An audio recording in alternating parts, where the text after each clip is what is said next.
Okay, so we're going to start out teaching Math 100A. We're going to start out with arithmetic, which I'm sure all of you guys know already. I'm okay with that. But if you take a problem such as 238.6 plus 6.57, say, okay, go ahead and put those two things together. Add them up. Immediately, the trained tutor will think, what are you doing? You can't take the 7 and the 6. You've got to line up the decimals. But have you ever actually wondered why? Your students haven't wondered why either. They don't really know what they're just following rules. Now, in each of the developmental processes that we're going to teach to you guys, you're going to see something of why we created it that way, why the students have it that way. For example, why do we line up decimals? And it actually harkens back to sheep and penguins. Okay, if I were to say, what's 5 sheep plus 3 sheep? Obviously, you're going to say, well, that must be 8 sheep. So I say, okay, what's 5 sheep plus 3 penguins? That's a great question. It's a really good question to ask a beginning math student as well. 5 sheep plus 3 penguins, what is it? And they're like, 5 sheep and 3 penguins. What else would it be? They just hit on one of the biggest concepts that you can ever have in math, and that is, if you're going to add, or subtract in this case, you have to have like things. 5 sheep, 3 penguins. Some smart aleck in the room will probably say, oh, well, that's 8 animals. Well, they just hit on it. These are animals, those are animals, and they've got it down to a like thing. Now, tutors, you may not think this is so important, but think about how this is helpful when you start teaching algebra and you have something like 5x plus 3x, or 5 square roots of 7 plus 3 square roots of 7, or 5 log base x of y plus 3 log base x of y.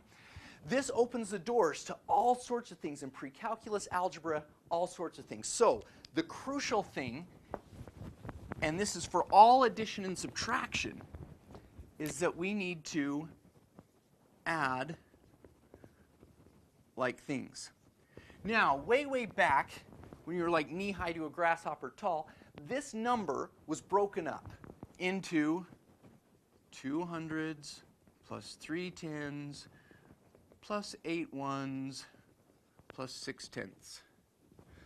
This number was broken up into 6 ones plus 5 tenths plus 7 hundredths. Now, we added sheep. Here we have 6 tenths and 5 tenths. It's 11 tenths. You can only do that because you're adding like things, and it is the decimal which specifies where the things are. This is the tenths column, ones column, and so on. So, right there, we add, and you guys know how to do it. 6 and 5, 1. You carry a 1. Have you ever thought about where that guy comes from? It's very interesting. Right here in this problem, we call this a decimal point. Dec is the prefix meaning 10. And that's the idea. 10 pennies make a dime. 10 dimes make a dollar. $10 make a 10. 10 tens make 100, so on and so forth. As soon as we get 11 of these, 10 of them can be exchanged, and you get the next one up there. I bring this up not because I think you guys would have difficulty with this problem, but what if you guys had a problem such as this?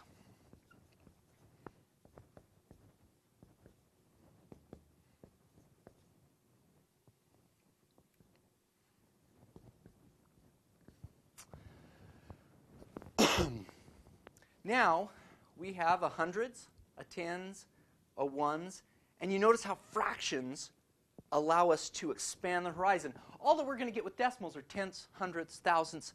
We're kind of confined. With fractions, we have 19ths. We could do 23rds. We could do 785ths. This is now the 19ths column. We have like things, which is crucial. But what we can do here, 7 and 18, that's 25 19ths. Now notice, it takes 19 of these to make a whole, not 10 like it did here. We don't cash in at 10, we're cashing in at 19. So really, we have a 19 and a 6. This 19 carries over, and that's your 1 on the other side. So you get an 11, carry the 1, because now we're dealing with tens. And there we have the final answer.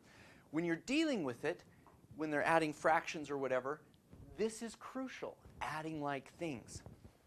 So, decimals, probably not a tough thing to tutor, but when you're getting into fractions, this adding like things is one of, no, it is the most crucial thing. So we start off with an easy thing, 2/3 plus 5/8.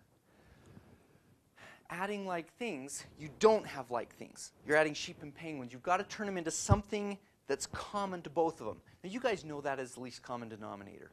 Obviously, you've been doing it forever. This is the history of why that's necessary.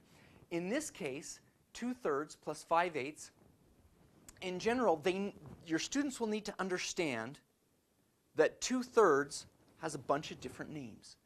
It's the same number, but a whole bunch of different names, such as 4/6, 6/9, 20/30. You get times by 7/7, you get 14/21. You've got 16/24. You have a whole bunch of these. This has a whole bunch of different names too. 10/16, 15/24, 50/80. So as you look, this guy and that guy, they're the like things. They're the things that you can add together. And so this becomes 16/24 plus 15/24, and there you have 31/24. If you're going to carry, 24 of them come out, 1 7/24. Okay, so that becomes the history behind why we are doing what we're doing. Okay, so the next thing, you need to understand what this sign is. That little dash that causes so many problems for so many math students, a negative sign. It was invented for the purpose of allowing things to go in the other direction. What I mean is, let's take a rope. Have you ever thought of a rope -3 feet tall, -3 feet long? Have you ever been able to count -7 cars in a parking lot? Those aren't actual numbers, but yet our bank uses them all the time with our checking account. You have -$5 in your checking account. What does it mean? That means you owe the bank $5. The 5 is exactly the same. It's always been the same. But the negative, that just means it's going the other direction, which is crucial when you're doing subtraction. Easy problems like -3 plus 8. This is 3 in the opposite direction plusing 8. You end up subtracting them. Now, when I was in 2nd grade, I had been taught by my older brothers, older sisters, how to subtract and do negative numbers. And I remember the teacher giving me this problem. And I'm like, oh, I remember how to do that. Of course. That must be a -3 because you had 2 and you go down 5 and you just kept going. Well, -3, she told me, if you only have 2 things, you can't take away 5. I was crushed. I'm like, oh, I thought I knew what it was. Dang. And then I got to 4th grade, and they taught me what a negative number was, and I remember being bitter against my 2nd grade teacher. She lied to me. But she did have a really good point. In this case, I want you to compare these two problems. 5 minus 2 and 2 minus 5. There you have 3, there you have -3. In that sense, a negative and a positive stand on opposite ends, and they tug a war. Income, debt. Warm, cold. Tax, discount. Rising in altitude, falling. And they tug a war, and whoever wins is who comes on top of it. So, this guy, the 5 was bigger, you get a 3. The 5 was bigger, you got a -3 because the 5 was negative. So, when you take and understand this,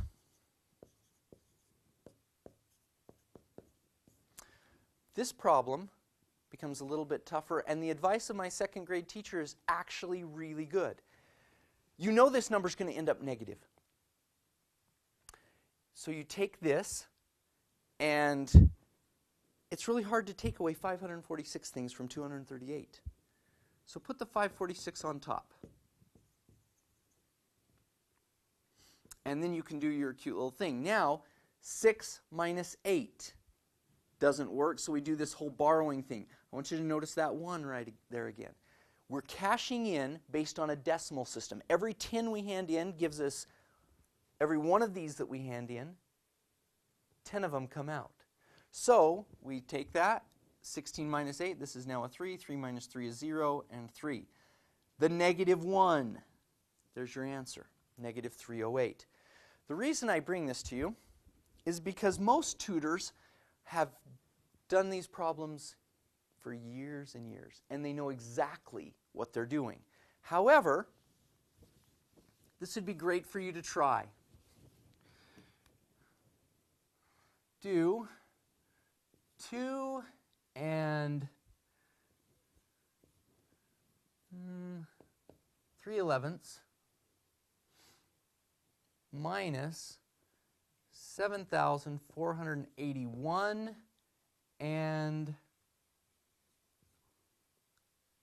5/7. Most tutors will not be able to do that one very easily because they'll turn it into improper fractions and stuff, when in reality, it's not a very tough problem.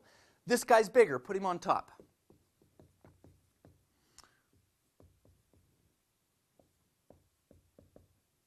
So the answer is going to end up negative. Great. Now we just subtract like normal. We need like things. We need like denominators in this column.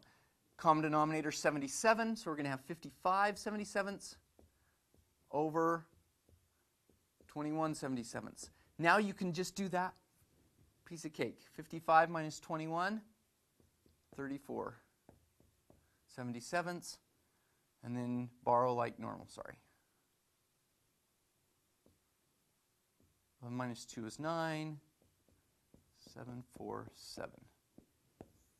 And we're done. Now, you should note with this particular problem,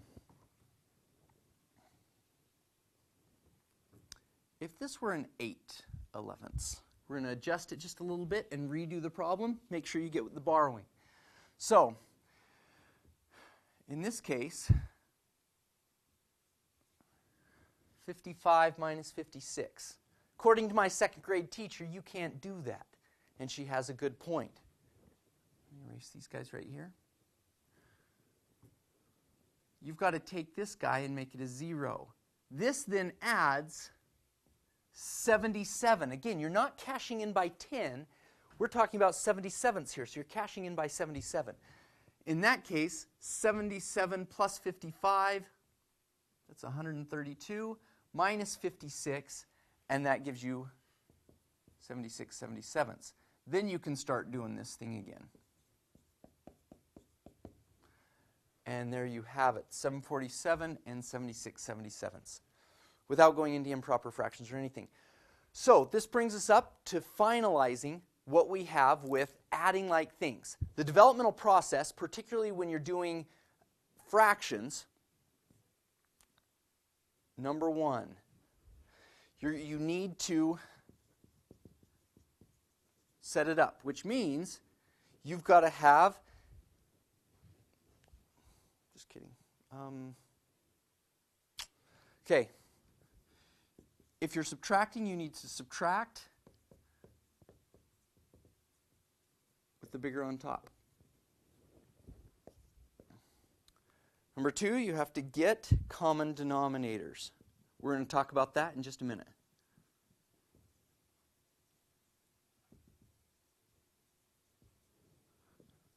Three, you add or subtract numerators.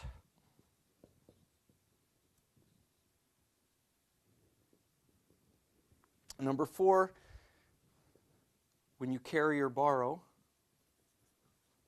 it's not by tens, it is by the denominators. And number five,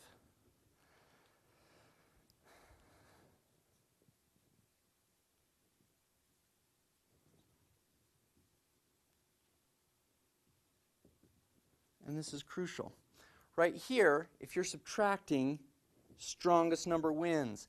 That keeps them from doing all those rules. Oh, well, if you're adding or subtracting, did you two x's make it a positive, or was a negative and positive make a negative, or you subtract them and then take the number larger? This is what it is. They're having a tug-of-war. If you made this much money and lost that much money, this guy wins. You're in debt. And then, of course, there's a final one. Simplify. Now, you should note, this is a developmental process which allows all addition, subtraction, fraction problems to be put into the exact same mold, or at least the same concept, so they can go through these and not think, oh, there are a billion different problems out there. Now, more important than this being dropped out of heaven for them is that they can actually make it. To learn is to produce something, and for them to come up with this is more important than for you to give it to them. So, there's a very similar thing for decimals. You're going to set it up. Great, you're going to put the subtraction bigger on top. Get common denominators for decimals. That's line up the decimal. Add or subtract, you're just going to be adding or subtracting. Carry or borrow, we're not going to be doing denominators, we're going to be doing by tens. And strongest number will still win. You won't need to simplify with decimals so much. What about scientific notation? How do these exact same things happen? Scientific notation,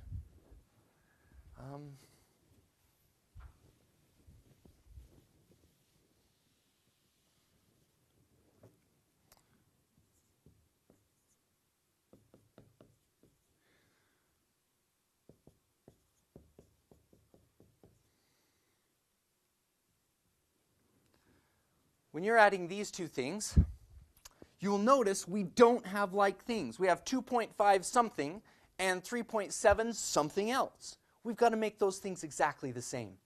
And so here, when you are setting it up, not only do you have to put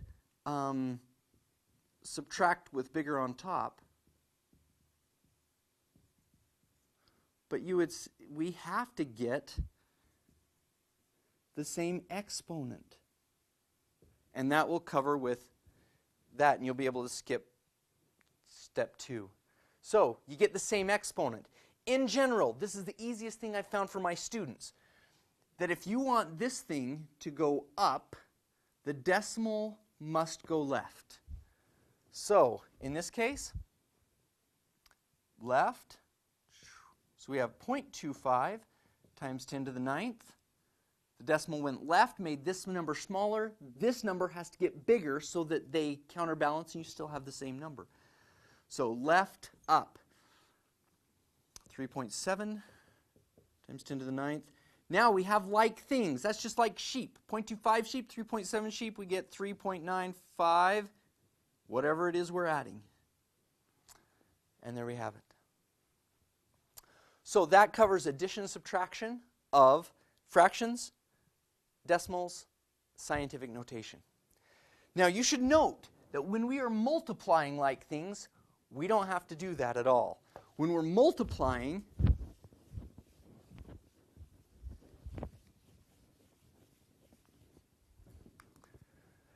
a really easy one to help these guys learn, 6,000 times 20. We end up with 120,000.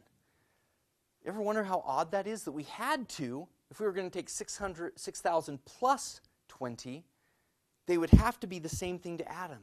But we don't in this case, and we just ended up counting up zeros. That's because we have, in slow motion, 6,000 times 2 tens. That's 12, and the 1,000 times the 10 is 10,000. So we have 12 10,000s, or also known as 120,000. This is the reason why we would end up adding decimals if you're multiplying something like 3.78 times 5.2. Again, you don't need to line them up. We don't need common things. But when you get done down at the end, You guys remember the process? 2 times 8, 16. 2 times 7, 14, plus 1 is 15. 2 times 3 is 6. 2 times 3 is 6, plus 1 is 7. 5 times 8 is 0. Now, you should note something. I'm going to pause here for a minute and show you, why do you put that 0 there? This number is 10 times bigger than that one. This is really, like if you ignore the decimals, that would be a 2, that would be a 50. If you have the decimals, it's a 0.2, 2 tenths, and 5 ones. So that's what that 0 does. So when we continue, you have 15 and 3 is 18. So when you add them up, that's what puts that extra 0 there, is because that's moved over one place. So you have 6, 5, and 1. Now, when you get down here to the end, notice this 8 is in the hundredths position. This 2 is in the tenths position. Hundredths times tenths is thousandths. We better end up with something in the thousandths place. And that's why we have 3 decimal places. 1, 2, 3, 1, 2, 3. That's where that comes from, and that will help them. So when you're multiplying them, you don't need to get like things, but you do need to worry about adding like things, like the decimals at the end.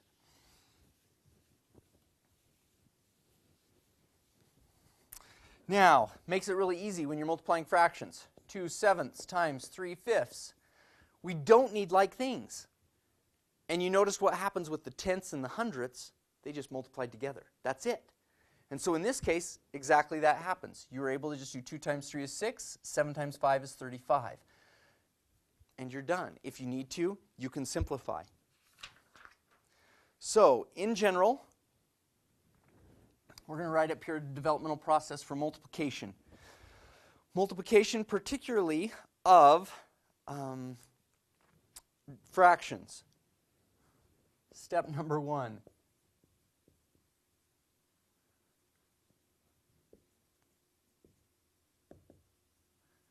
This isn't really a step.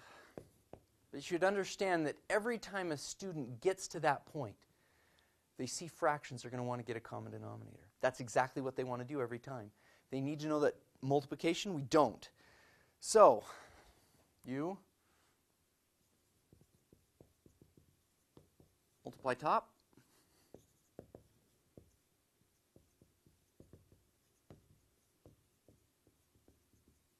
Multiply bottom. And 4, if you can, simplify. Now, notice this thing happens exactly with scientific notation as well. Do a really quick one.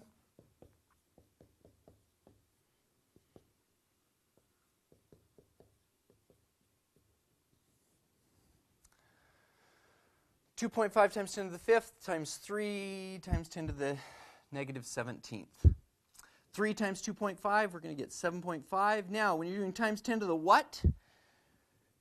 These are zeros. These are decimal places.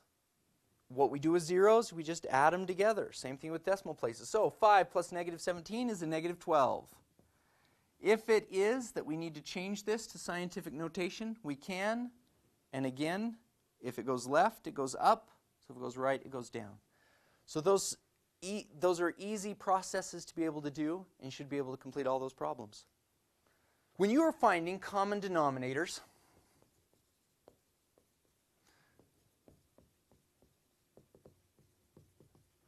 there are actually 3 ways to find common denominators that you need to be well versed in all of them in order to be able to understand what your student is struggling with. For example, if I write 1/2 plus 3/6, most of you guys will be able to, let's not do 3/6, let's do a third. 1/2 plus 1/3, I say get a common denominator. Most of you will be like 6. You didn't have to go through any process, you didn't have to think about anything. And that's true. This is 3/6 plus 2/6.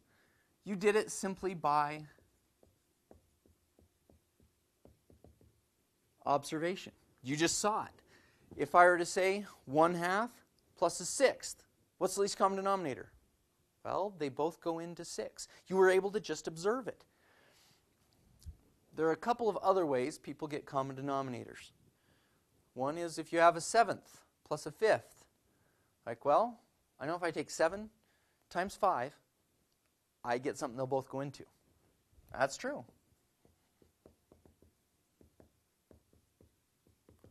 Multiplication. It'll always work. Put a 17 and 25. 17 times 25 will definitely give you one. Those two will cover the majority of the problems. But there are just a few of them that actually need a little bit of work. For example, you could get a common denominator by 48 and 36. Now, officially, this is what happens. 48 has the following multiples. 48, 96, 144, 192,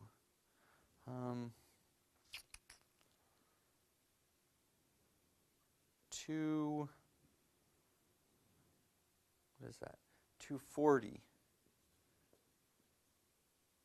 288, and so on and so forth. 36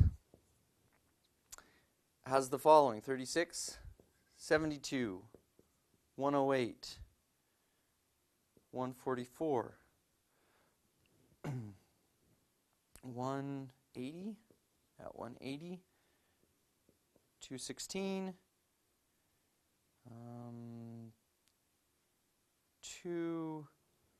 252, 288, and so on and so forth. Now you should note that there are oodles and gobs of multiples of 48 and 36 that are common. You take 36 times 48, it's probably somewhere down here on the list. And it's the same on both lists. That's the idea of a common multiple. But, oh man, if you could identify this small little guy, think of how much work you could save in the problem. That's the purpose of getting a least common multiple. You can actually find a fraction that you can turn both of these guys into, add them together without 48 times 36. This is simply too big for observation. Multiplication gives us something that's so unruly, we can't really handle it. So here, least common multiple. Some will write least common denominator. Either way. So we're going to go through why this is important. In particular, the least common multiple will save us time in the past. The key thing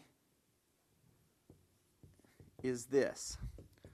Now, most students despise this process because they don't really see a purpose in it. Prime factorization is the math guy's version of dissecting a number. You picture a salamander or a guinea pig or a frog in your biology class when you had to cut him open and see what was going on. You cut him open, you're like, wow, things were really working in there. This is what's going on. You look under a microscope and you see DNA, and that's exciting. You get to see what's going on. This is what prime factorization does for a number. For example, 48. Well, okay, 4 times 12, it's 2 and a 2, 6 and a 2, 2 and a 3. So really we have 2, 2, 2, 2, 2, 3. So this right here, that turns out to be the genetic code for the number 48. Anytime you see those numbers put together, there's a 48. Here's 36. We have 6 and 6, 2, 3, 2, 3, and we get... There we go. Here's the genetic code for 36. Now, the reason this is so handy is look at what it tells us. I can tell you that... Oh, I wrote that out wrong. I can tell that the 9 goes into 36. 2 times 3 is 6. I can tell a 6 goes into 36. There's another 6. I can tell, here's 4 times 3, that's a 12. 12 goes into 36. On this one, it's kind of fun. Here's 4 times 4, 16. 16 goes into 48 3 times. You can tell everything about the number because you're like controlling it. So I'm going to write out a number. I don't know what this number is, But I'm going to write him out so you guys can see exactly what it is. 2 times 5 times 3 times 11 times 17 times 2 times 3 times 19 times 23. And the question is, whatever that big number is, it's probably up in the hundreds of thousands when you multiply it all out. Does 36 go into that number?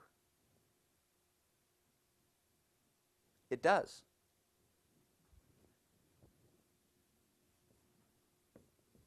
There's the genetic code for 36. So I don't care what that number is, where it is out there, 36 goes into that number.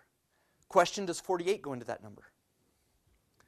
We need to have, in order for 48 to go into this number, we need 4 2s and a 3.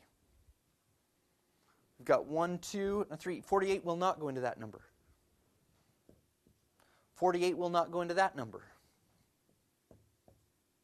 48 will go into that number. Because there it is, right there. It's there for you to see.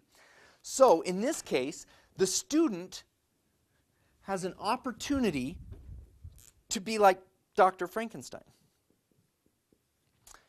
You need to create a number that has 48 in it and 36 in it. And they get to create the number. This is one of the times where a student should feel empowered when they're doing math. Well, I know I have to have a 48 in it, so I'm going to put it right there. Good. Whatever number I create in this box, 48 will now go into it because I've made sure of that. Now, can 36 go into that? 2, 2, 3. Nope. We need one more 3. Done. This number, whatever it is the least common multiple of those two numbers. And that's the purpose of prime factorization. You get to split it open and see these numbers. The only other way to do it is to list out multiples and then circle all the common ones and find the smallest one. This should make them feel empowered instead of scared of fractions. We need to make sure and get you with rounding and estimation and percents. Number 1, rounding. When you're teaching rounding, you can drop a whole bunch of lists of things. Look at the place value, look at the previous one if it's above a 5, whatever. I think it's best when you're teaching rounding to be a little bit holistic, to think, wow, what are we doing? What are we actually doing? So if you have 368 and 7/9, and I say round it to the nearest dollar, round it to the nearest anything. This right here, is it closer to 368 or 369? 7/9 is bigger than half. So it's obviously closer to 369. That allows us to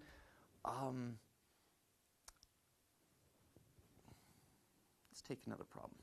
368.4312. When I say round to the nearest 10, think about counting by tens. 10, 20, 30, 40, 50, 60, 70, 80. When you get up near this number, you're counting 340, 350, 360, 370, 380. So you realize there's a number 360 and a number 370 that are surrounding this guy. Which one is he closer to? It's not made up of a bunch of rules. It's made up of a concept. Is he closer? Does that 8 tell you he's closer to back at 360 or up at 370? And it's obviously 370. The reason I bring that up is so you can prepare your students for this word.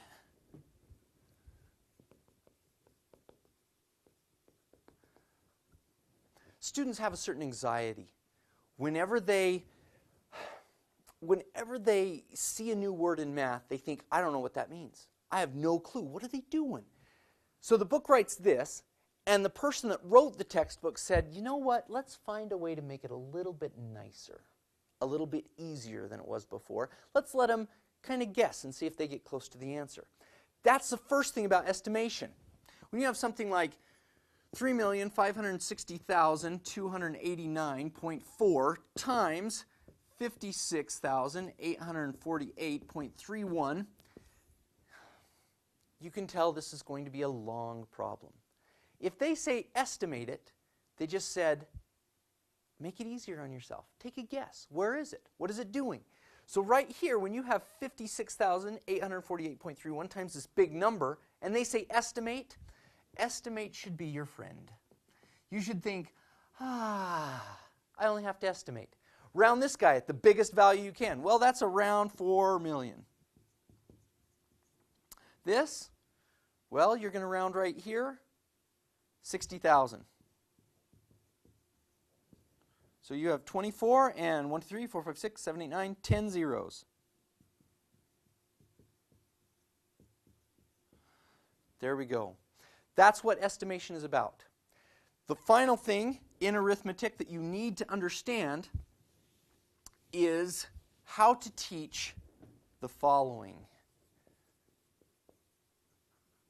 Percents. So I'm going to go through how it is taught in Math 100A currently, and it should help you understand.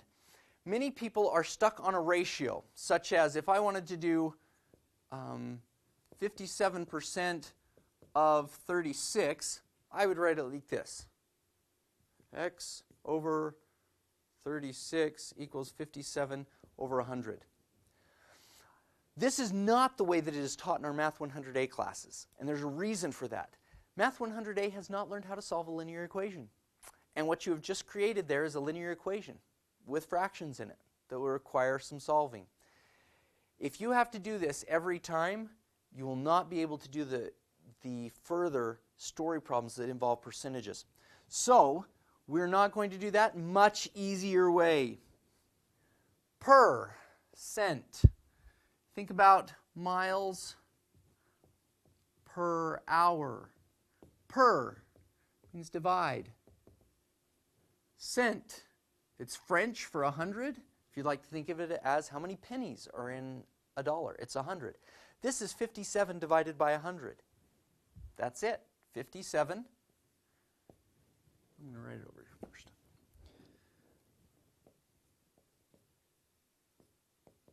I want you to look at that and that. They look almost the same.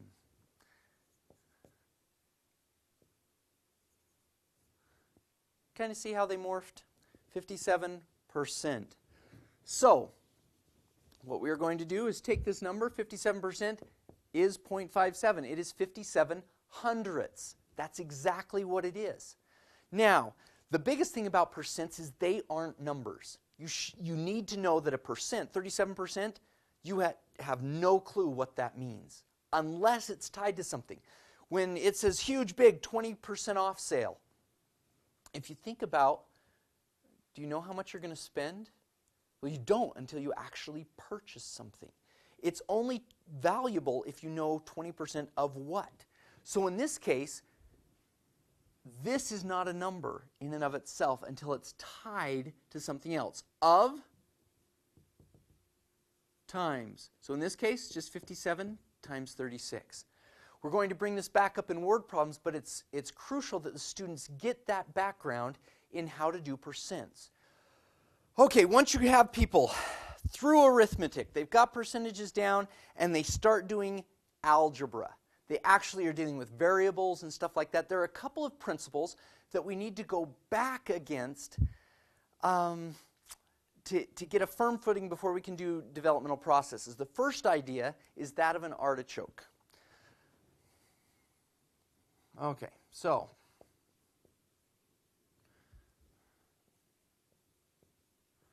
if any of you have ever eaten an artichoke, there's a nice little juicy heart in the middle. You kind of peel off these things. Some people like to think of it as an onion.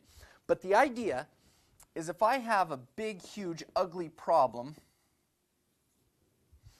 is that what I want? Yeah.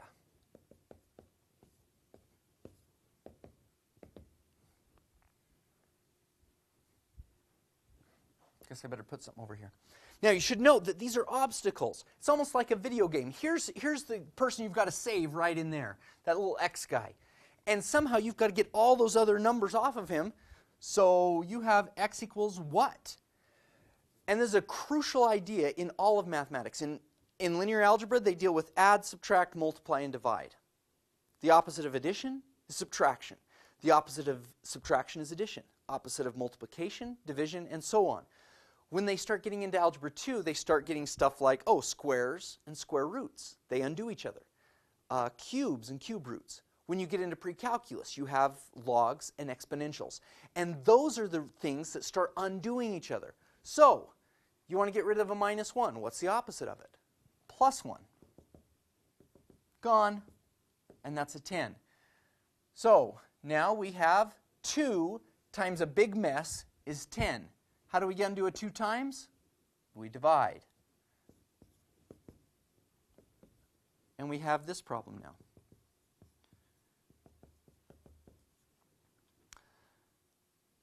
Subtract the 4 off because it's the opposite of plus 4.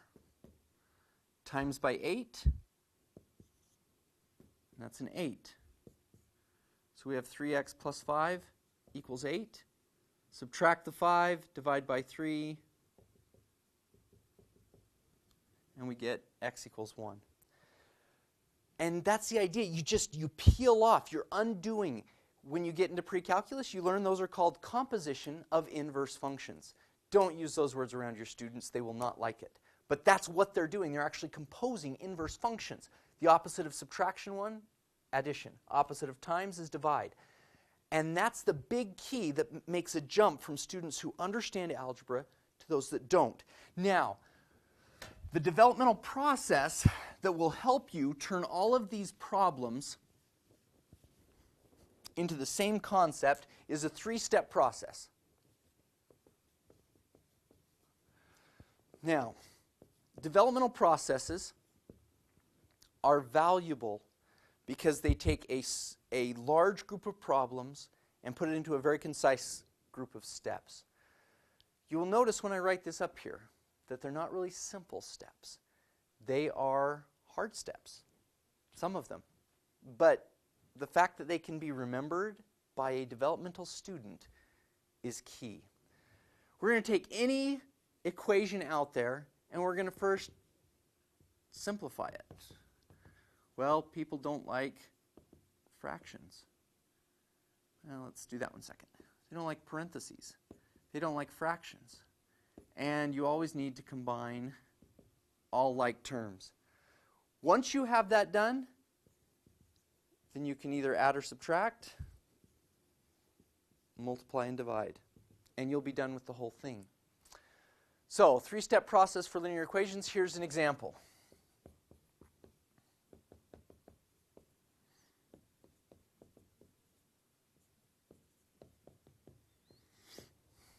So when you're working out a problem like this, you guys have done it a lot. But for the developmental student, they're like, oh, fractions, parentheses, what do we do? Well, simplify it. Good. So they can revert back to this. It's like an anchor. They come back and say, okay, I've got to simplify it. Get rid of the fractions. Okay, I can do that.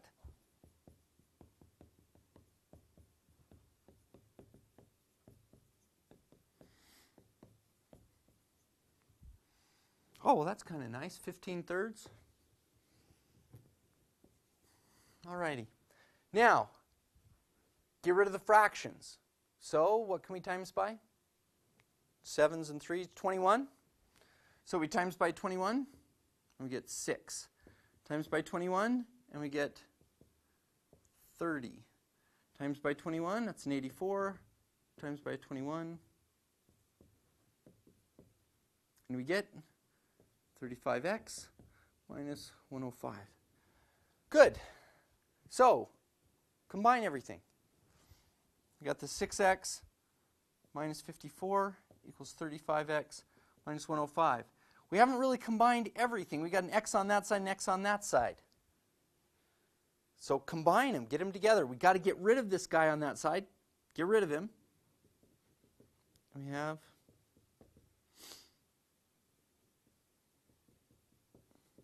notice, once you get it simplified, it will always be down to addition or subtraction, which is what we're doing next, and then multiplication. Add 105 to both sides, and you get, and then multiply and divide, or divide, in this case, divide by 29, and you get x equals 51/29. So in this case, that was all simplify. That was all stage 1. This was stage 2, step 2, and that was step 3. Simplification, addition, subtraction, multiplication, and division. Right after linear equations in Math 101, 100B, you won't have to worry about it. 101, you will. they immediately jump into absolute values.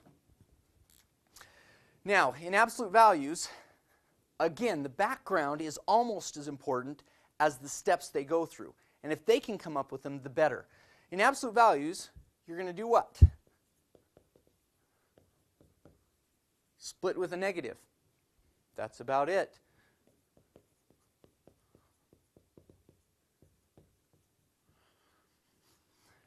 So I'm not going to go through, I mean, you know what absolute values do. Like if you have absolute value of x minus 5, 2x minus 5 equals 17. You're going to split it, make 1 equal to 17, make 1 equal to negative 17.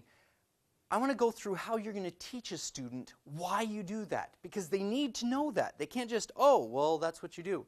So, in that case, most of them can do this. If you say absolute value of 17 is what? They'll go 17. Absolute value of negative 17 is what? Like 17. Absolute value of 8, 8. Absolute value of negative 8, 8. So you're like, okay, what two numbers could I put in here? If I want to say the absolute value of a number equals 17, what does that number in there have to be? And they'd be like, looking at what you've just made, they're like, well, it could either be a 17 or a negative 17. That is the crucial element of tutoring. They just told you what happened.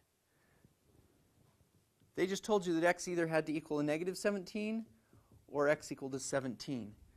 They just came up with that. You write that down and say, ah, excellent. That's exactly what we do. That's how we get rid of absolute values. And they may say, wait, I don't understand what I just said. Why is that? Well, because a negative gets made a positive gets made a positive, so either a negative or a positive will give you a positive out. That's when you have them. That's when you can say, yeah, that's why the absolute value is now gone if we split it. So you split, and then you solve those two equations like normal. So split that one. 2x minus 5, could it be a negative 17?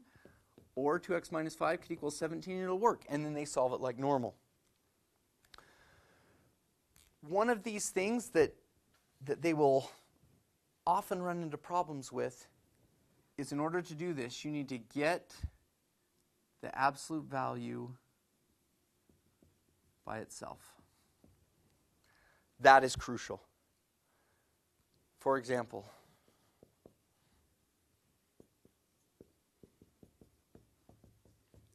you can't split this equation yet. Splitting is how you undo an absolute value. So this right here, you would first, we better put something better on there. There we go. Get rid of the 2. So you have negative 5 times x minus 2 equals negative 10. Get rid of that negative 5 by dividing it off. Absolute value of x minus 2 equals 2. Then you can split. And so on and so forth. Okay, with this, immediately following this, they will get inequalities. So we'll go through and give you those steps really quick, and then show you 4 things where you should be able to consolidate. Okay, so on inequalities.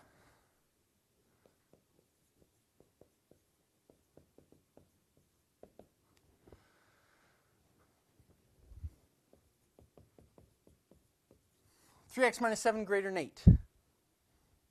You solve it just like you would with equals. Fractions, decimals, whatever.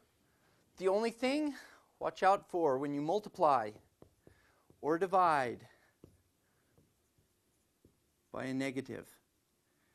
Kind of interesting. You remember what a negative sign meant?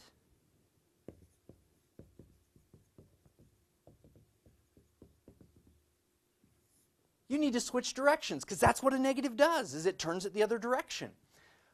As an example, they'll wonder why this rule occurs. Well, okay, about half of them will, the other won't care. But for those that do wonder, they deserve an answer, and you can tell them. Just do this. So you have 2 is bigger than 1. Let's say we times both sides by 7. We get 14 is bigger than 7. Let's add 3 to both sides. We have 17 is greater than 10. So you can tell when you're timesing and adding, this guy always stays bigger than that guy. Turn them in the opposite direction, just a negative sign, and watch what happens. Which one is bigger?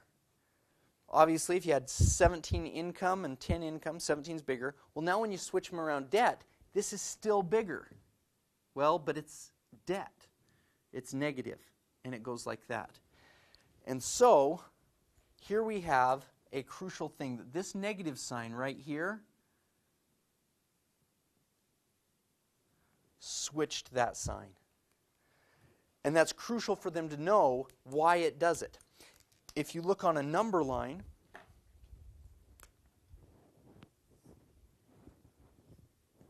there's 0, there's 10, there's 17. Here's negative 10, and negative 17 is further down. So whenever you add or divide by an multiply or divide by a negative, it will switch the direction because the 17 was greater, is now less. And that's the key to inequalities. So we get down to absolute value inequalities.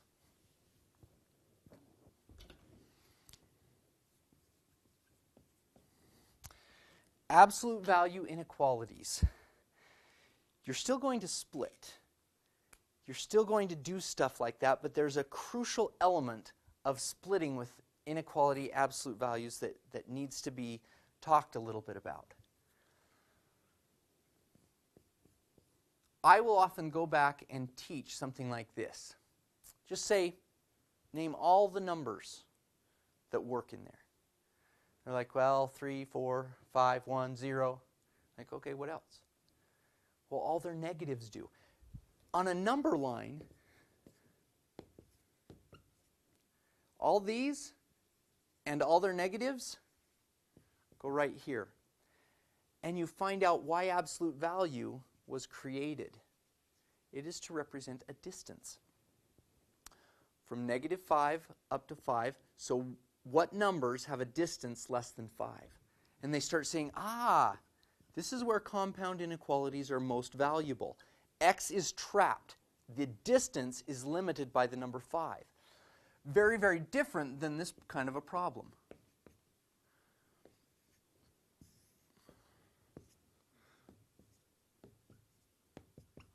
Where you have all these numbers whose distance is bigger than 5 that way and whose distance is bigger than 5 that way. This one has to be an or statement, and it has to do that as well.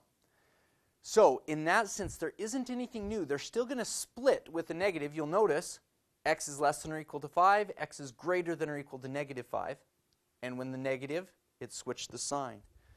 So you'll notice what happens with absolute value inequalities is, number one, you're still going to split with the negative, but you're going to include the negative goes the other direction. So when you have a negative 5, the x now has to be bigger than that. Same thing happens over here. X is bigger than or equal to 5, comes down just normal. When you switch this sign, you have the negative. Those two go together, just like we had before.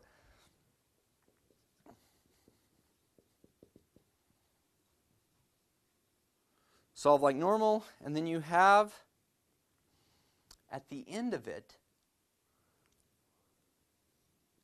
you're going to have these two things that you need to worry about. Or, if you have an or statement, let's write this. If you have an or statement, either or, like this over here, your answer could be up here or it could be down here. So this is how you write the answer. On this one, it has to be less than 5 and it has to be greater than negative 5 at the same time. That number is greater than negative 5. That number is less than 5. But neither one of them would be an answer. So this one is both at the same time.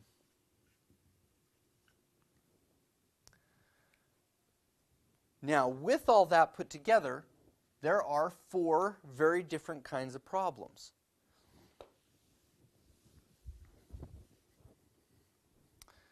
There's 1, there's 2.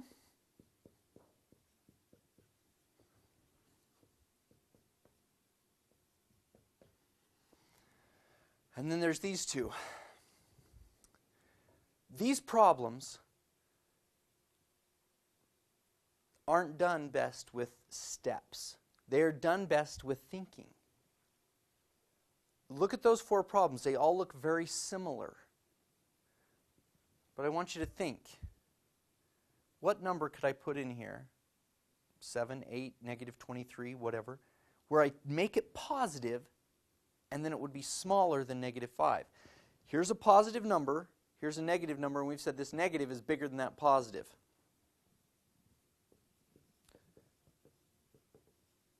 No solution. Over here, positive number is bigger than a negative number. Always happens.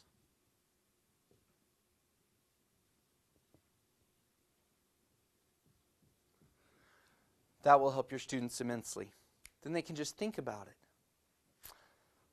Okay, now the final thing for this segment.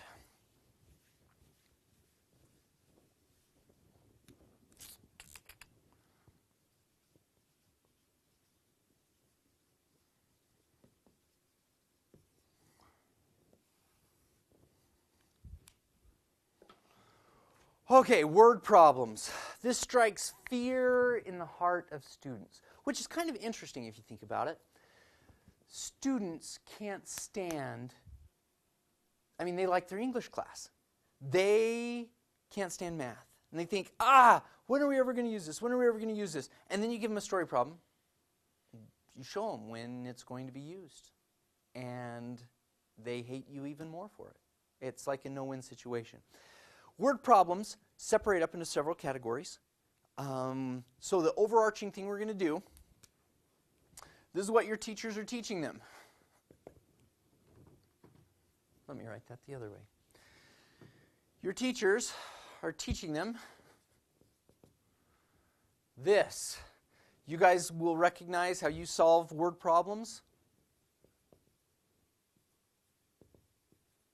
Write down all the numbers. Get the variable out.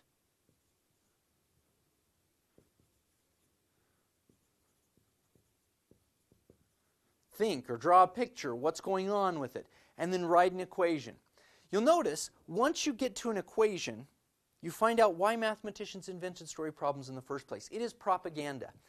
Once you get through all the words and all the English of the story problem, the equation's actually the easy part. We just covered all that stuff. Now you can solve it. You're like, now I'm to the math. If I could just get the equation. So this is the various thing we're going to get. I would suggest 3 recommendations, particularly when you're tutoring. First step on a word problem. Read it. Second step on a word problem.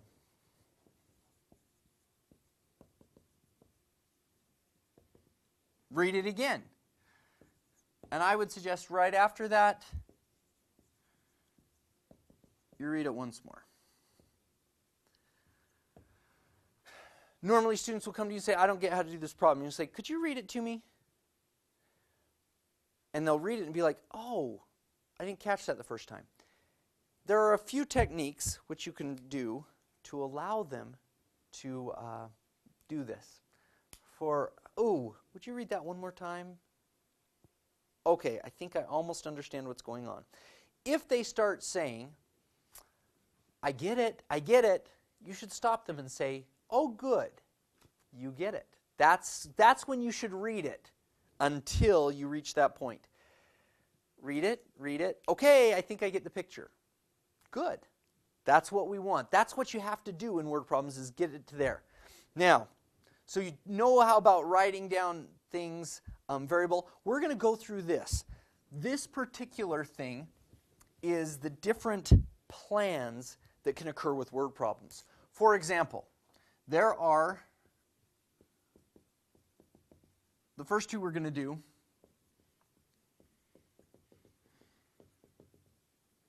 translation and substitution. These problems normally students don't have a great deal of time with, great deal of difficulty with. They normally, with translation, it'll be like 5 more than twice a number is 37. What's the number? So you're like, okay, twice a number, 5 more than that is, means equals 37. And you're there. So translation mostly we don't have any problem with. The next one was substitution. I've taught this level of math for 11 years now. And what has always surprised me is the ability of students to grasp this concept even when they've never been taught what's going on. I'll give you an example of substitution. So translation I'm not thinking is too tough. Substitution, the next plan right over here, if it were to say two numbers, add to 358,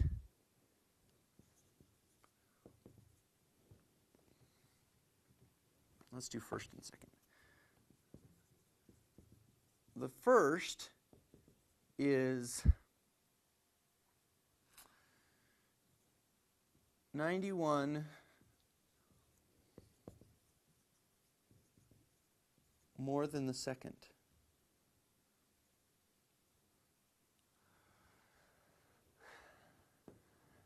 When they're going through this, they will start to understand this.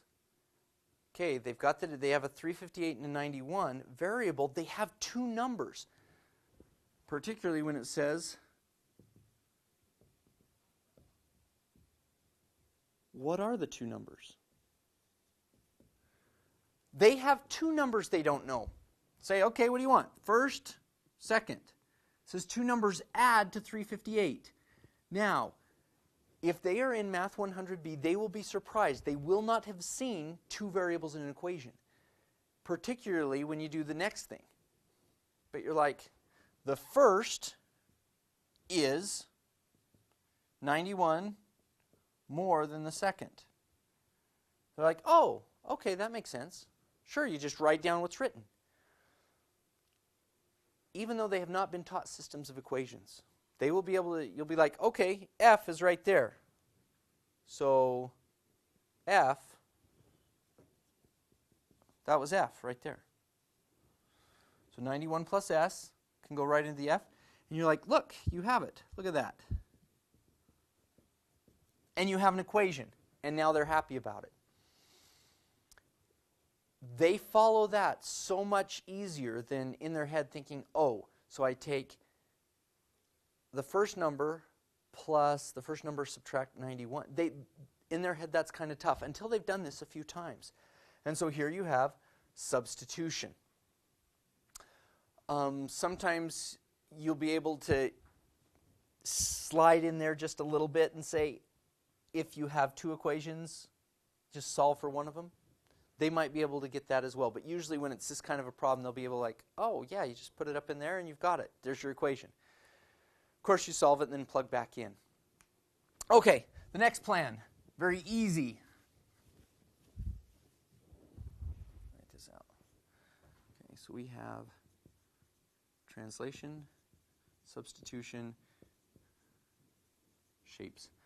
Shapes is not a tough one. If it says we're building a triangular garden, well, guess what? Draw a triangle. If we are building a trapezoidal bridge, you draw a trapezoid. And there are formulas that come from that. There you go. That's about all there is with shapes.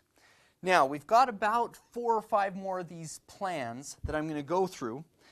These are kind of the easier ones. The next one. Percent. Now, we talked about percent just a little while ago, that a percent isn't a number unless it's of something. There are three basic kinds of percent problems where you have something like this. What is 15% of 97? 15 is what percent of 97? And 15 is 97% of what? All three of these turn out to be just translation problems. Very, very nice and easy. What is 15%? Remember to write as a number of 97. Solved. Next one, 15. Write it in different colors so you can see. 15 is what percent of 97? That tells you you're going to divide the 97 over. X is now by itself. Change it into a percent. 15 is 97% of what? You're now going to divide both sides by 0.97, and it solves all of those. Now, notice that every percent was of something. The next kind of problem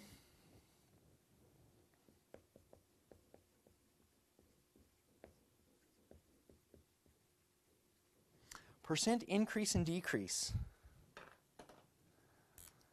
If you have a CD, put $2,500 in there, and it increases by 37%. Every time it says increases or decreases by 37%, there is a 25% off sale, and they don't give you 37% of what? They don't tell you what you're taking the 37% of.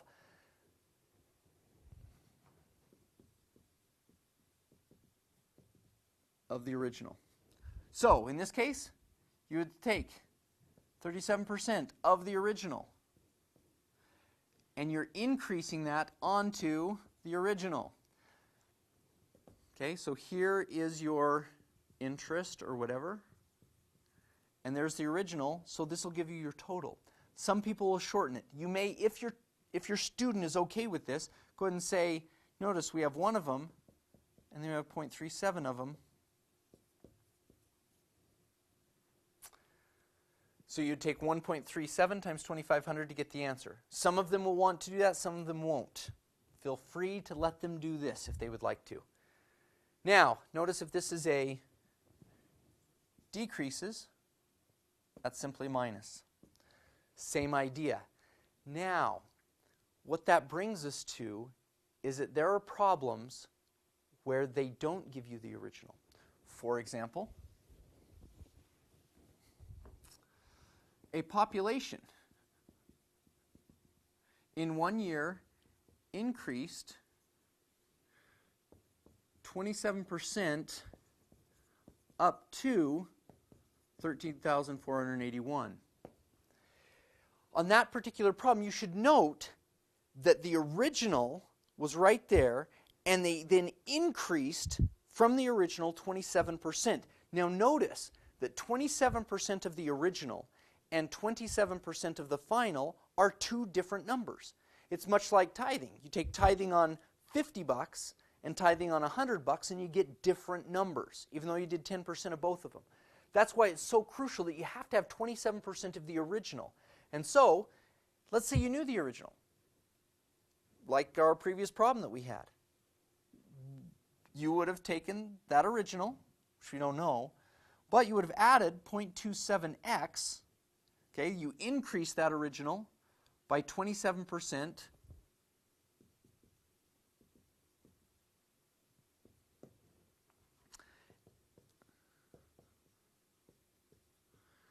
And there's your equation. Combine like terms.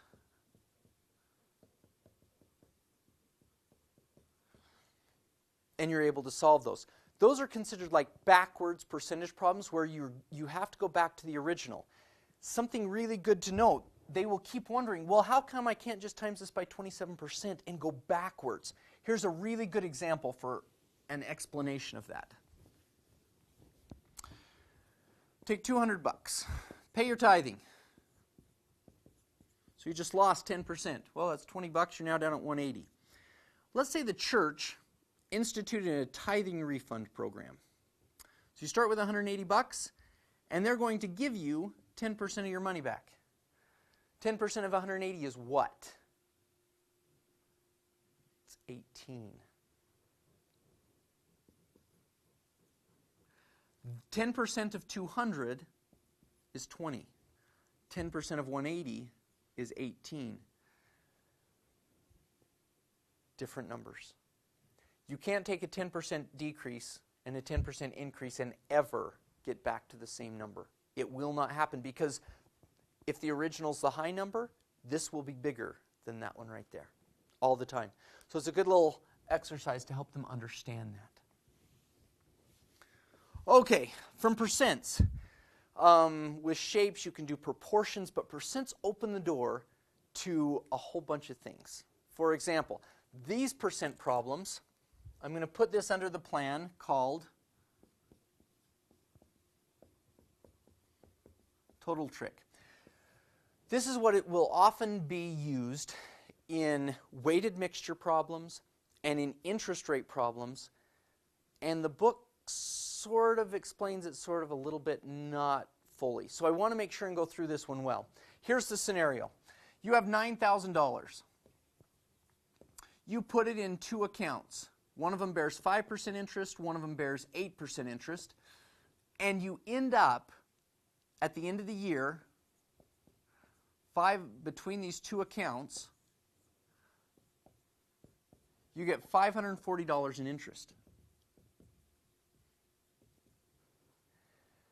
And they say, okay, so how much did you put in each account? Very common problem that you'll see in math textbooks. You're like, well, you know, data, I just wrote down all the data from the problem, variable. So you pick a variable. Now, again, beginning algebra students, they'll look at that and it'll be really nice to say, well, we need to find out two numbers, so let's do like what we did with the first and the second. Let's put an x and a y. So they have two separate clues here.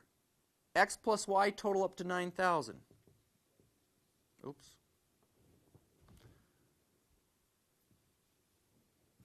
X plus y total up to 9,000. And look at that. How much interest do you make on that account? 5% of whatever's in there.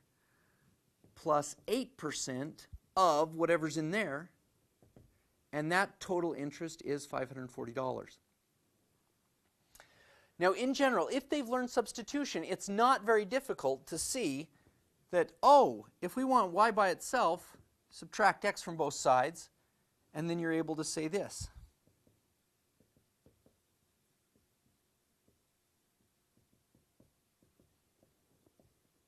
Particularly if they have done it before.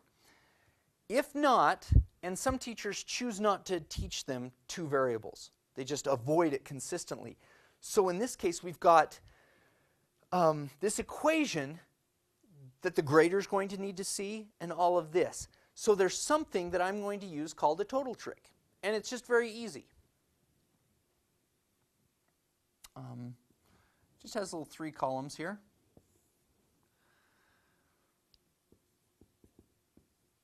Part 1, Part 2, and the total. It's just kind of a nice little thing to do with your students so they can understand. If I have $70 in one account and $120 in the next account, total, I end up with $190. That's not so bad. If I have 3 gallons here and 17 gallons here, that's a total of 20. What if I have 7 gallons here and X gallons there? How much total do I have? Well, I took 3 plus 17 to get 20, so this must be a 7 plus X. I don't need to define a new variable. Based on knowing that this plus this adds up to it, I already know what that is. So if this is y and this is 19, that's y plus 19 over there. And it's just the fact that this is the total made up of 2 parts that you can add those together.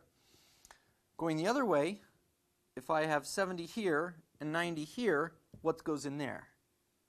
Well, you're going to do subtraction. 90 minus 70 is 20. And so 17, 25. Well, obviously this is going to be 8. So what if this is an x and this is a 37? In the second part has to be 37 minus x. Let's do a couple more of those. If you have the total is 95 and this guy's y, then this over here has to be 95 minus y. Because if these two add up to it, you can go backwards and take that minus that is this guy. In that case, if you look over at this problem, if you know that they total 9,000 and you pick one variable, well, then this other guy has to be 9,000 minus x. Well, with substitution, there's where you get it. But you would have 5% of that times 8% of that still equals, and you get the exact same thing.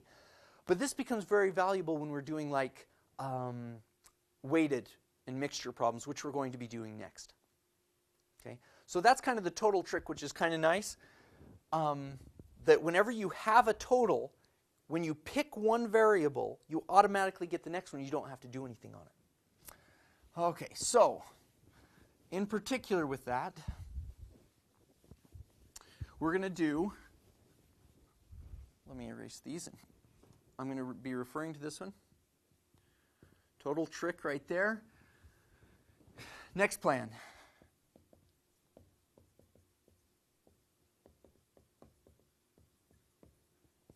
Weighted mixtures. Good. Okay, so weighted mixtures. The best way to start explaining weighted mixtures is grades. We're going to have two teachers. Teacher 1. Teacher 2. In this case, this teacher says 30% of your grade is on homework and 70% of your grade is on tests. This teacher, on the other hand, switches those exactly backwards. 70% of your grade is on homework.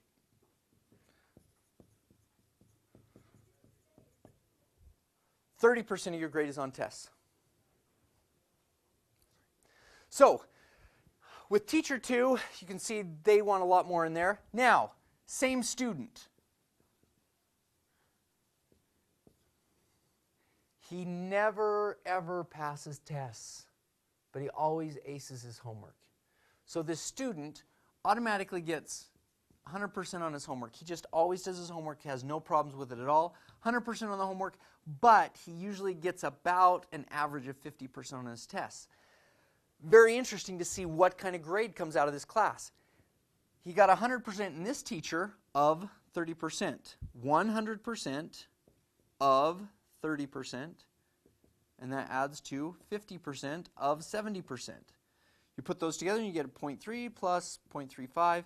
He got a 65% in this class. It's a D. Same student, same grade, same homework score, same test score, different teacher with a different grading scale. This guy now has 100% of 70% of the course plus 50% of the 30% possible in the test, and he has 0.7 plus 0.35, 0.85. This guy has a B compared to a D in the class. It makes a huge difference. That example right there helps students to understand and say, oh, holy cow, this weight, that there's more weight on the test really helps to make a difference. So this can then be extrapolated over to the chemistry, biology area where you're mixing two things together. For example, you have, let's draw these little pots. So this is a solution.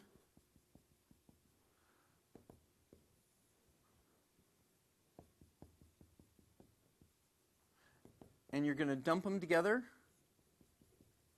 into a big one.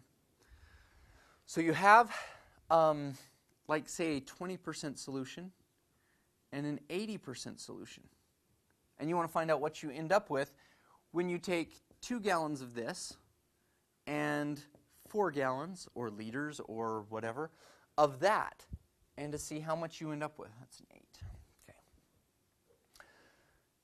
Now, the idea is the 20 and the 80, if you just averaged them, you'd end up with 50%.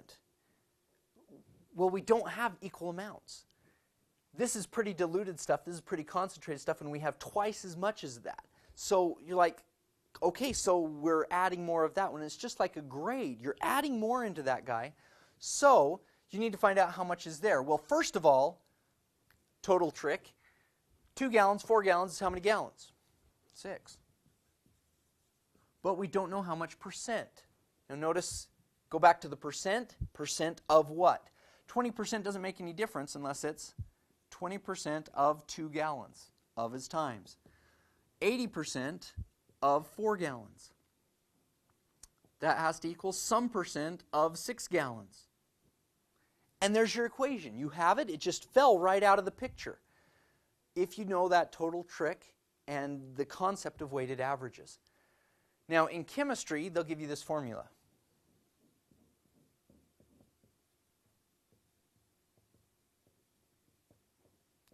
Comes from chemistry, and you can just stick it in. Percent 1, volume 1. Percent 2, volume 2. Percent total, volume total. And it'll work every time. The concept is a little bit more overarching, but that formula will be very handy if they need to use it. So, then you can just solve, divide by 6, and you've got it. Now, this is where the real chemistry problems come in. I have a 20% solution and an 80% solution, and I want to make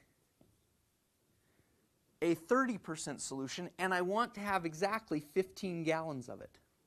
And I have these in like 30-gallon drums. How much of each do I pick to make exactly 15 gallons? And this is the idea. This is where the total trick is most efficient. Pick one of them to be your x, doesn't matter. But if this is x, and we're totaling to 15, you know that one right there has to be 15 minus x. You do the same thing. 20% of x plus 80% of that amount equals 30% of 15. So you jump that in and you get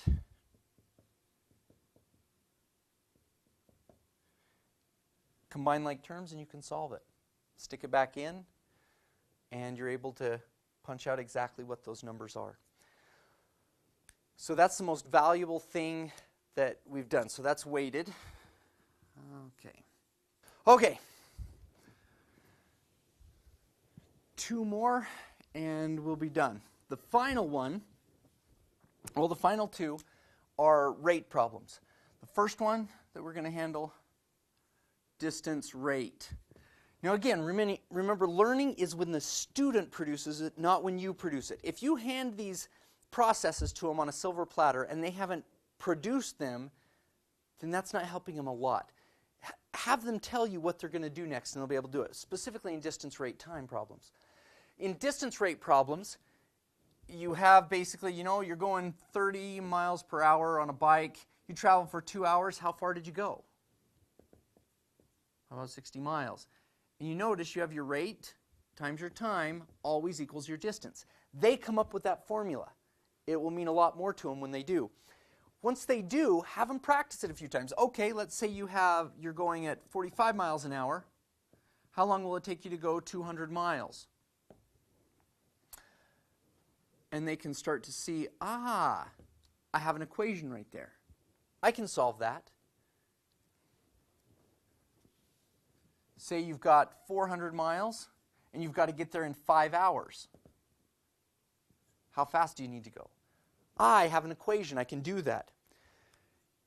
This is particularly handy when you're not in these type of problems.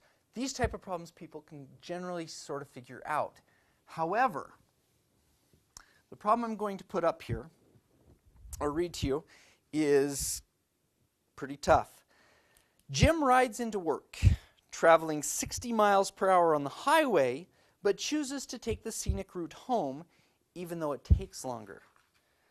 It's 30 miles longer, and takes twice as long because he can only go 50 miles per hour.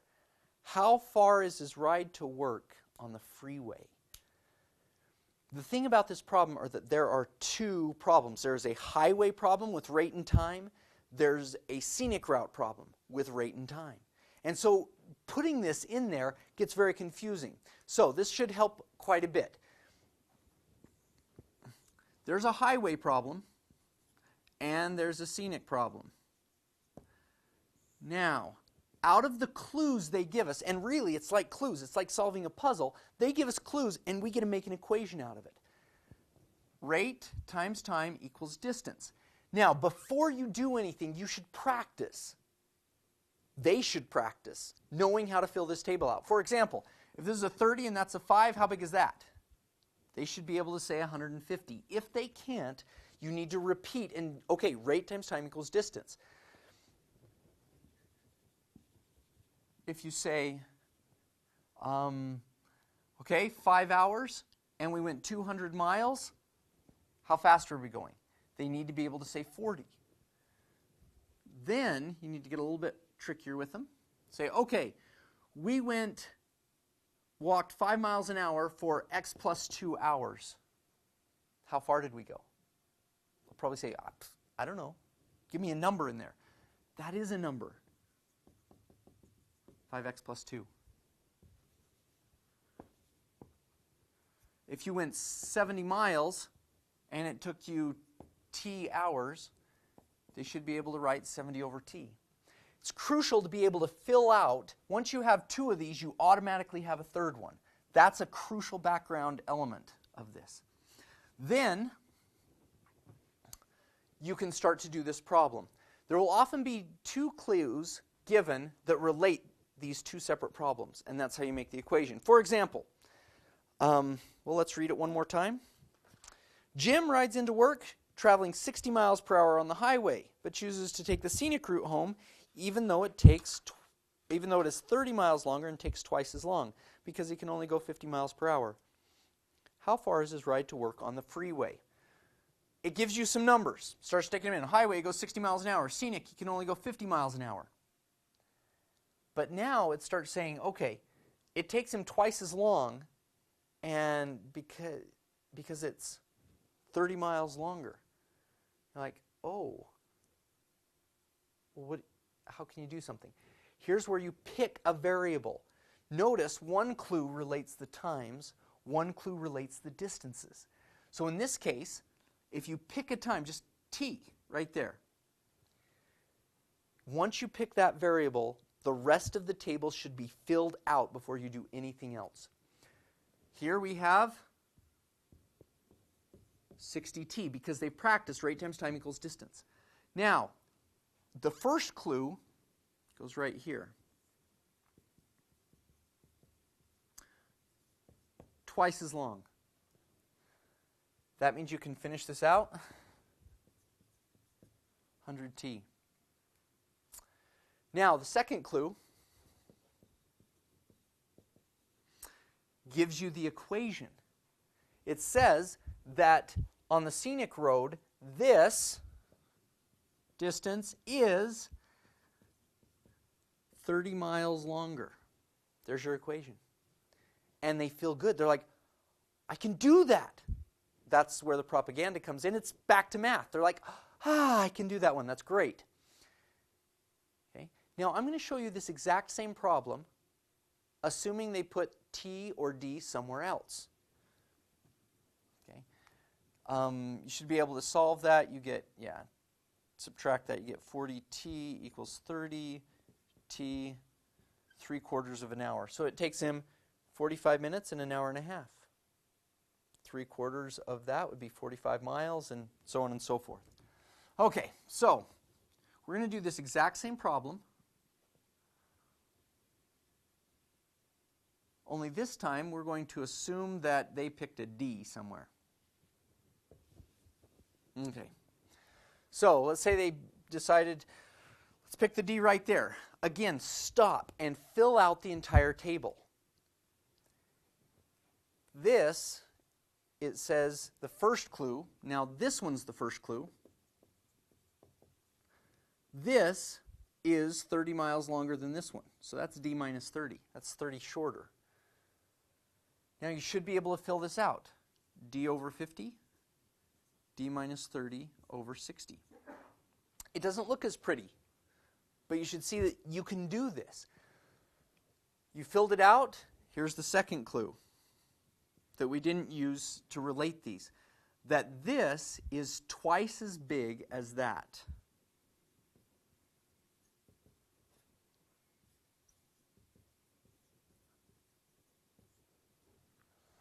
And you have an equation down here. Now this has parentheses and fractions. Not as nice for the students, but you certainly can make that equation work out of both of them.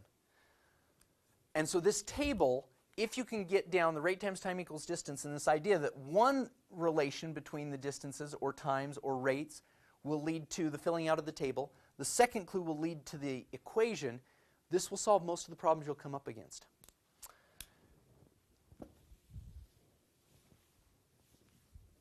And the final one.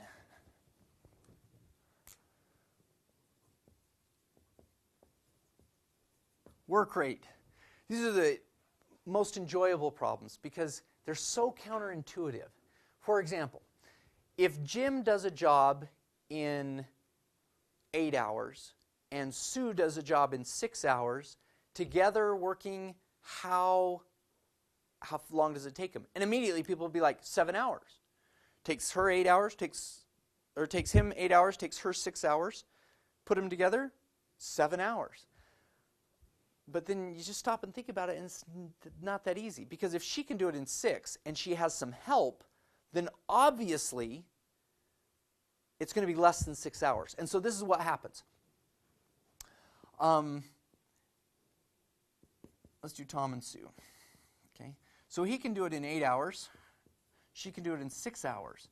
Now you should also note, whatever time comes up better be less than 4. Because these guys work. She works faster than he does. And if he had somebody helping him that was exactly the same, the time would cut exactly in half. So it's going to be less than 4 hours. And so this is what happens.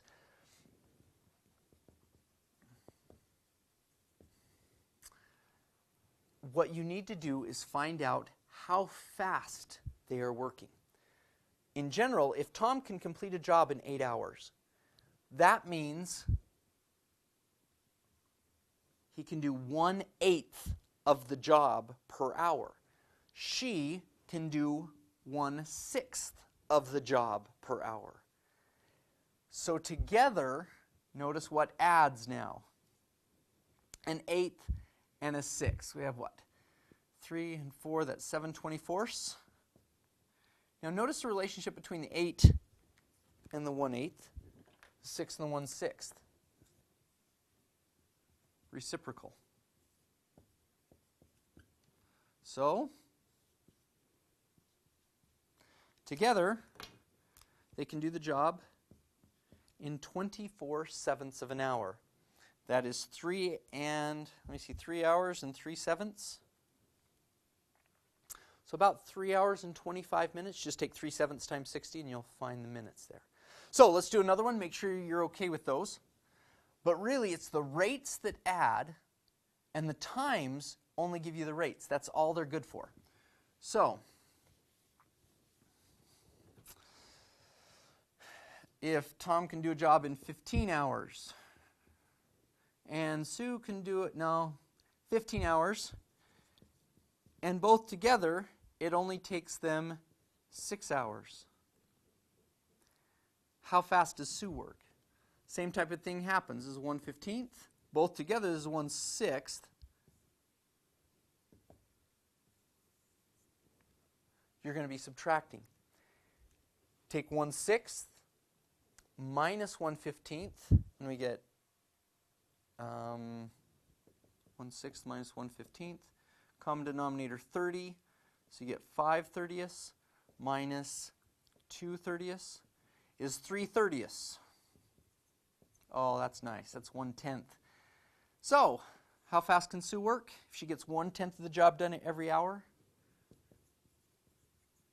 10 hours. And that should do it.